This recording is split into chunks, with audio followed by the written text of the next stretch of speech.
મારા પતિને કેન્સરની બીમારી હતી અને તેનું અવસાન 11/11/2025 રોજ થયું. ત્યાર પછી તે ત્રીજા દિવસે જે વિધિ કરવાની હોય સુવારાની વિધિમાં મારા સાસુ અને મારા નણંદ દ્વારા મને બળજબરીપૂર્વક મુંડન કરાવ્યું હતું અને કીધું હતું કે જે કંઈ કાર્ય કે જે કંઈ વિધિ ત્યાર પછી કરી તો એ પહોંચશે નહીં.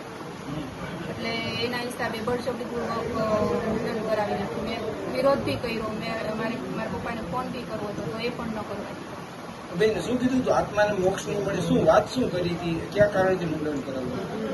કે આપણે ત્યાર પછી જે અવસાન થાય ત્યાર પછી જે કંઈ પણ વિધિ કરીએ આપણે તો એ વિધિ કે પહોંચશે નહીં એમ.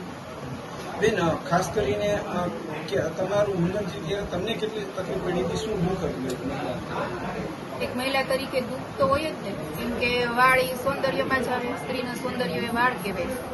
તો દુઃખ તો બહુ બધું પણ ત્યારે લાચાર હતી, કેમ કે ત્યાં અમારું કોઈ પોતાનું હતું નહીં. પોલીસ ફરિયાદ અત્યારે મેં મહિલા પોલીસમાં કરેલી છે.